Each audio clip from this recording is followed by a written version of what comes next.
지금은 말할 때가 아니다. 조금만 더 지켜보자. 괜히 걱정 끼치기 싫다. 이런 말을 스스로에게 한 적 있으십니까? 보험을 권유받았는데 자식한테 물어보기가 뭐해서 넘어갔습니다. 은행에서 투자 상품을 소개받았는데 좀 더 생각해 보려고 자료만 받았습니다. 건강식품을 권유받았는데 괜찮을 것 같아서 혼자 결정했습니다. 이 세 가지 상황의 공통점은 뭘까요? 전부 나중에 말해도 된다는 생각이 들어 있습니다. 하지만 대부분의 문제는 바로 이 구간에서 커지기 시작합니다. 이건 판단력의 문제가 아닙니다. 기억력의 문제도 아닙니다. 늦게 말하게 만드는 건 상황이 아니라 나 자신일 때가 많습니다. 지금은 아직 아니다라는 생각, 나중에 말해도 된다는 믿음, 혼자 해도 괜찮다는 확신. 이 세 가지가 반복되면 도움 요청 타이밍이 계속 늦어집니다. 그리고 시간이 흐를수록 선택지가 줄어듭니다. 오늘은 도움 요청이 늦어지는 이유를 정확히 이해하고 적절한 타이밍을 판단하는 구체적 방법을 알아봅니다. 여기는 노후 생활 설명서입니다. 도움 요청이 늦어지는 건 우연이 아닙니다. 세 단계를 거쳐 정교하게 만들어집니다.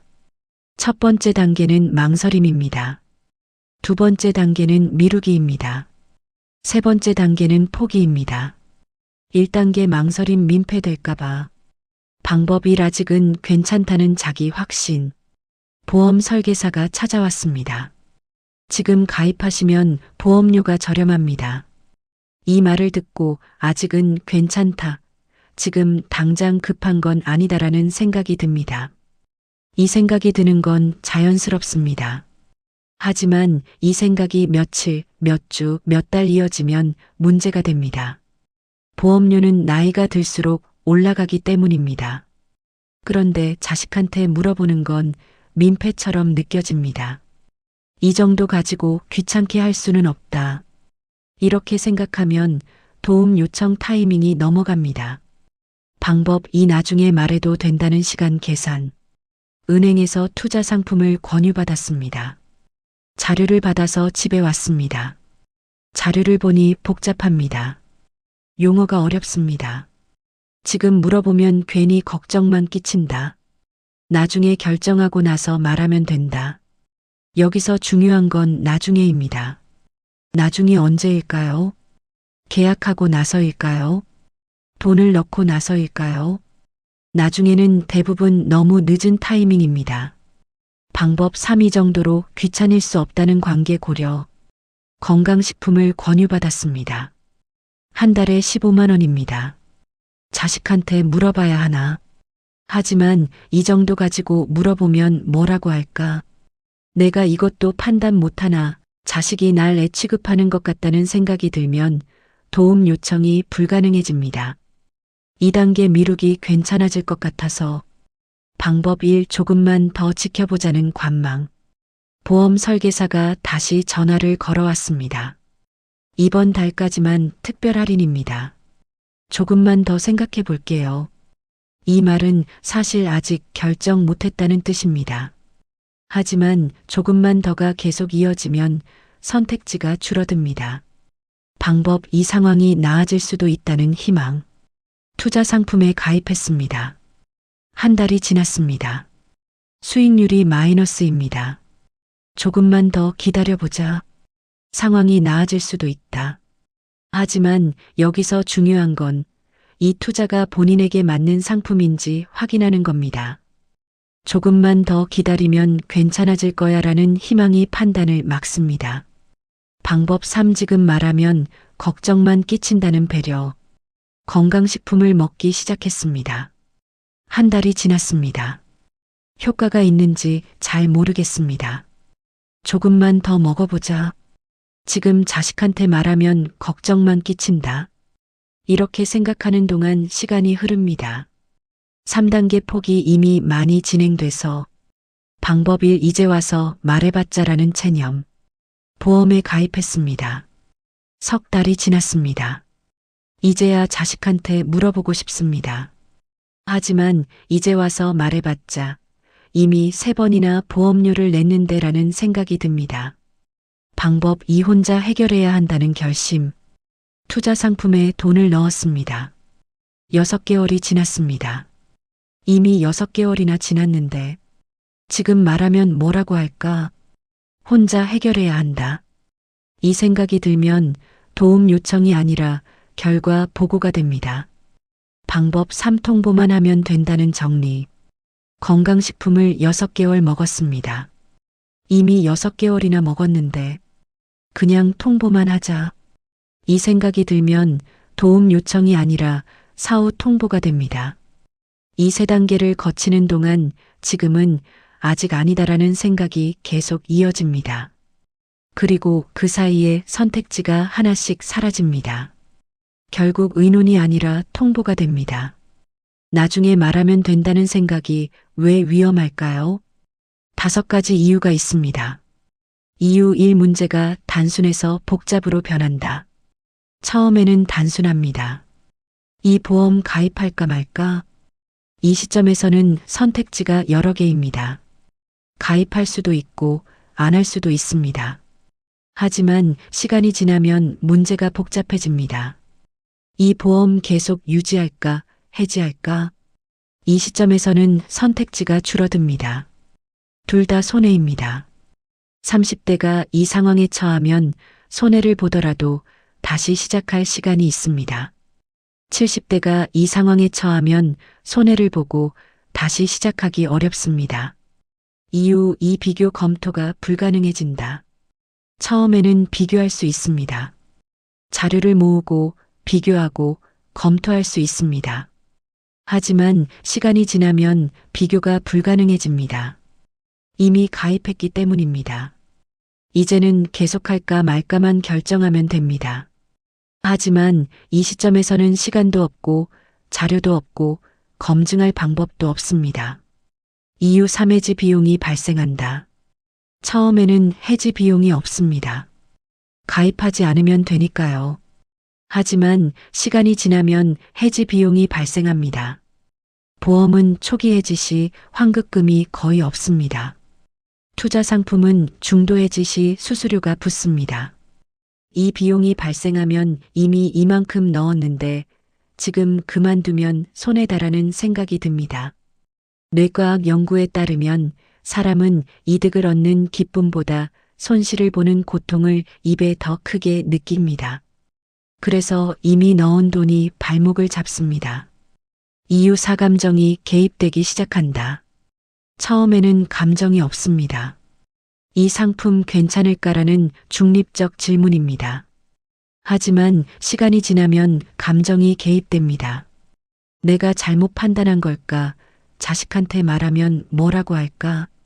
심리학 연구에 따르면 사람은 자기 결정을 합리화하려는 경향이 있습니다. 자기가 내린 결정이 틀렸다고 인정하기 어렵습니다. 이 과정에서 도움 요청은 설득으로 변질됩니다. 내 결정이 맞다는 걸 확인받고 싶어집니다. 이유 5 도움이 점검으로 바뀐다. 처음에는 도움을 요청할 수 있습니다. 이 상품 어떻게 생각해? 이 시점에서는 과정에 개입할 수 있습니다. 하지만 시간이 지나면 도움이 점검으로 바뀝니다.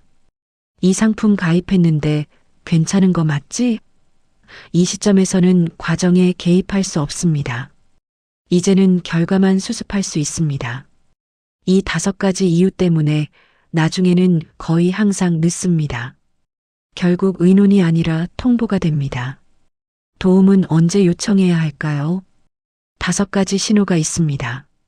방법 1 3일 이상 고민이 계속될 때 보험을 권유받았습니다. 자료를 받아왔습니다. 첫날 받습니다. 복잡합니다. 둘째 날 받습니다. 여전히 복잡합니다. 셋째 날 받습니다. 여전히 복잡합니다. 이 시점에서 이렇게 말하세요. 이거 며칠째 생각하고 있는데 같이 봐줄 수 있어? 이 한마디면 대부분 기꺼이 도와줍니다. 고민이 계속된다는 건 혼자 판단하기 어렵다는 신호입니다. 3일은 충분히 생각한 기간입니다. 결코 성급한 요청이 아닙니다. 만약 이 시점에서 고민할 시간이 없습니다.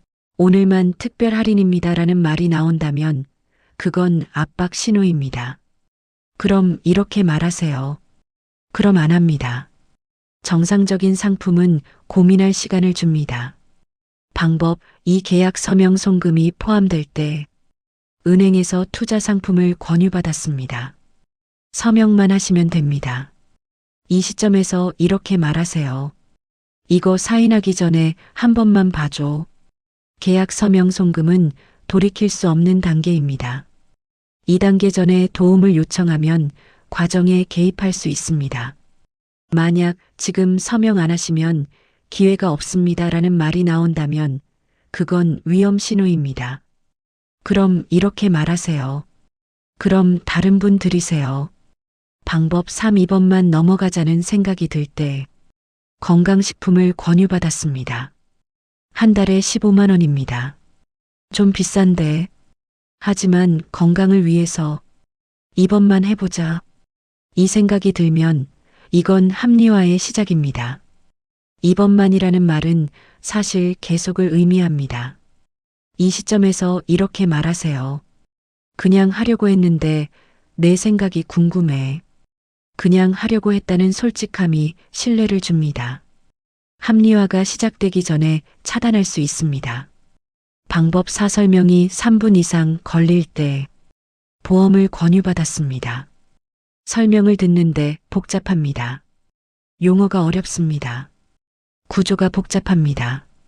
설명이 3분 이상 걸린다는 건 복잡하다는 뜻입니다. 복잡하다는 건 혼자 판단하기 어렵다는 뜻입니다. 이 시점에서 이렇게 말하세요. 설명이 좀 긴데 이상한 거 아닌가? 복잡도는 위험 신호입니다. 설명이 길다는 건 숨겨진 조건이 많다는 뜻입니다. 방법 5. 괜히 말했나 싶을 때 투자 상품에 가입했습니다. 6개월이 지났습니다. 수익률이 마이너스입니다. 괜히 말했나? 걱정만 끼칠 것 같다. 이 생각이 든다는 건 이미 후회가 시작됐다는 뜻입니다. 후회는 이미 늦었다는 신호입니다. 이 시점에서 이렇게 말하세요. 지난번에 혼자 했다가 후회해서 이번엔 미리 물어본다. 과거 경험을 인정하는 건 솔직함입니다. 실수를 반복하지 않으려는 노력이 보입니다. 도움 요청은 의존이 아니라 안전장치입니다. 비유하자면 이렇습니다. 운전대는 본인이 잡습니다. 하지만 내비게이션은 필요합니다. 내비게이션이 운전을 대신하는 건 아닙니다. 하지만 사고 가능성을 줄여줍니다. 이 5가지 신호를 기억하면 도움을 필요한 순간에 요청할 수 있습니다. 이 5가지 신호로 시간을 확보할 수 있습니다. 도움 요청은 약해진 게 아니라 더 안전한 선택을 한 것입니다. 노년은 조심해야 할 시기가 아니라 판단을 더 천천히 해도 되는 시기입니다. 오늘 이야기가 결정을 잠시 멈추는데 도움이 되었길 바랍니다. 여기는 노후 생활 설명서입니다. 도움 요청에는 3가지 원칙이 있습니다. 원칙 1. 도움 요청은 의존이 아니라 안전장치다. 도움 요청은 의존이 아니라 안전장치입니다. 혼자 준비하는 건 좋습니다. 하지만 혼자 결정하는 건 위험합니다. 결정은 되돌릴 수 없기 때문입니다. 같이 봐줄 수 있어? 는 의존이 아닙니다.